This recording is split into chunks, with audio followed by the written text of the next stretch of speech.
Ako naniniwala ako na may kabuluhan yung ikinikwento. May halaga yung kinikwento. Na dapat siyang mapanood, mapag-usapan, no, mapagbigyan ng talakayan. Kasi nga, ito yung nagiging problema, di ba? Pagka may mga malalaking bagay na nangyayari,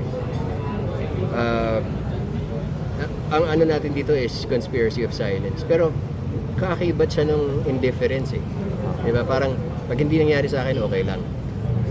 Paano naman yun, di ba? Paano naman yung kapwa mo? So, maganda siyang ilatag, dapat siyang mapanood, dapat siyang mapagdiskusyonan at the very least. Matapang ba or sakto lang, sapat lang yung serye? Or... Sa pagkakaalam ko, well-researched yung material. Yung tapang kasi, sinusukat natin yan sa parang ano ba yung iniisip nating binabangga nung storya, di ba? Eh, kung totoo yung storya, kailangan mo siyang ilatag kung ano talaga siya. Hindi siya yung sa matapang eh. Ano lang yung totoo? Doon tayo. So walang naging hesitation? Wala eh. Kasi hindi siya...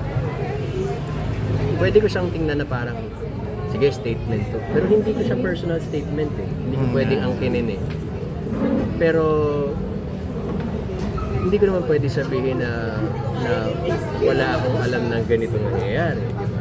Wala akong nababalitaan. So, alam ko na may kernel of truth siya. So, kung totoong kwento yung ikukwento ko, bakit hindi? Pero may point ba sa while filming na you feel na may pressure sa inyo to tone down some parts of the series? Wala namang nagbigay ng ganoong pakiramdam. And at the same time, iniisip ko rin, kapag binawasan mo yung timpla, for lack of a better word, hindi na siya makatotohanan din para dun sa mga kwentong gusto mong sabihin or ibahagi. So I think everyone involved tried their best to make it as sincere as possible. Because of this project, meron bang lumapit sa'yo or may nabago ba? Meron bang lumapit sa'yo na alam intimately yung mga nangyari? Wala naman. Wala naman. And I think it's not that I'm discouraging them. Pero pag meron kasing lumapit, parang ang pwede mo lang gawin, makinig. Di ba? Ang pwede mo lang gawin is to be present for them. Kasi wala kang magagawa eh. I mean, that sounds so negative.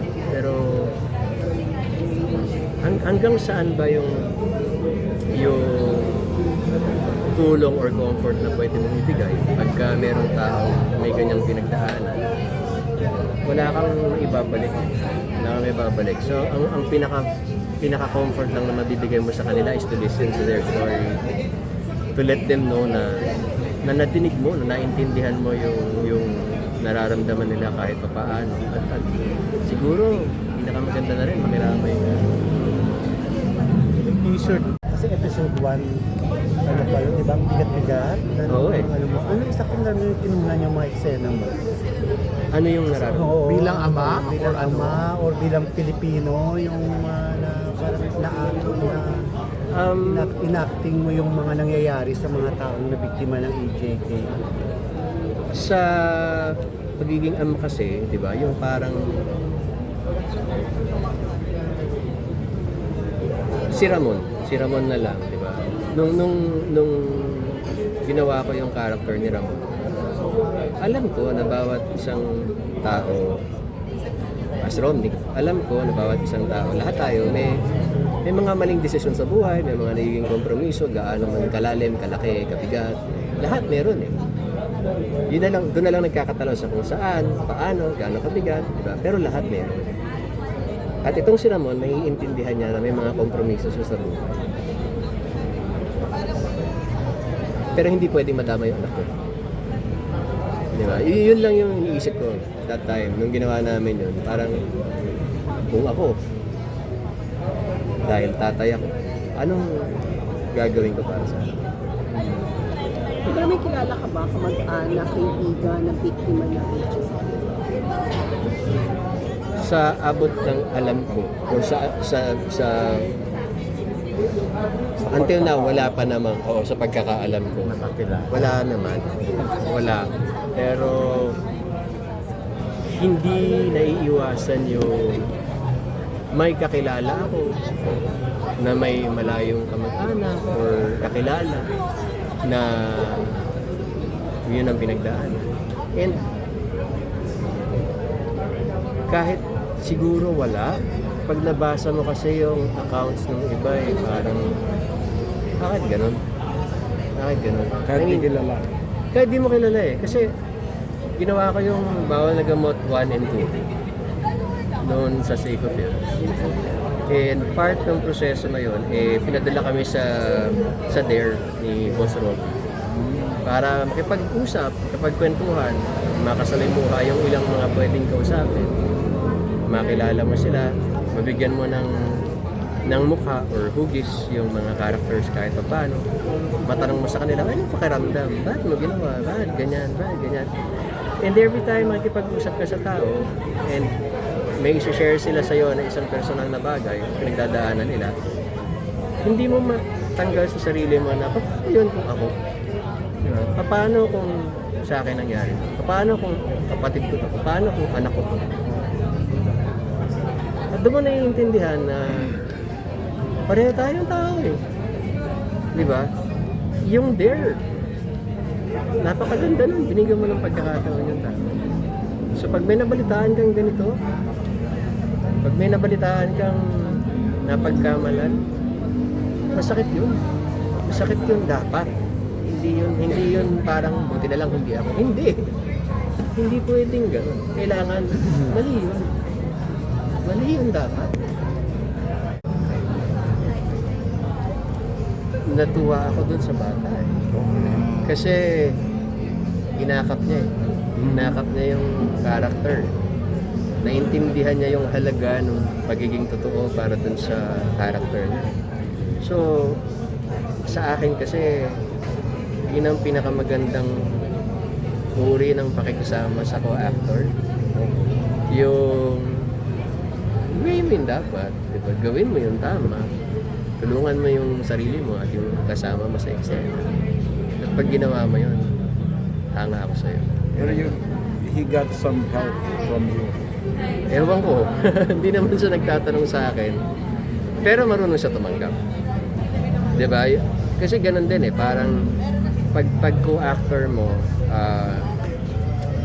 let's say nagprepara masyado, meron siyang gustong gawin sa eksena, at hindi niya pinapansin kung nasan ka. Siyempre, nagbabago yung dynamic, sumasaliwa. Diba? Pero pagka yung ka-eksena mo, marunong sumabay, marunong tumanggap at magbigay, napakasarap ng trabaho. At marunong siya. Pero Romnick, if ever lang, kung aalokin kang mag-portray ng, ng politician na hindi mo nga pinaniniwalaan, for example, in the future, for example, si President Duterte, yung mga ganong characters sa'yo. Or si President Marcos. Di ba sa keso? Anong, hindi mo tatanggapin? Baka hindi ko tanggapin.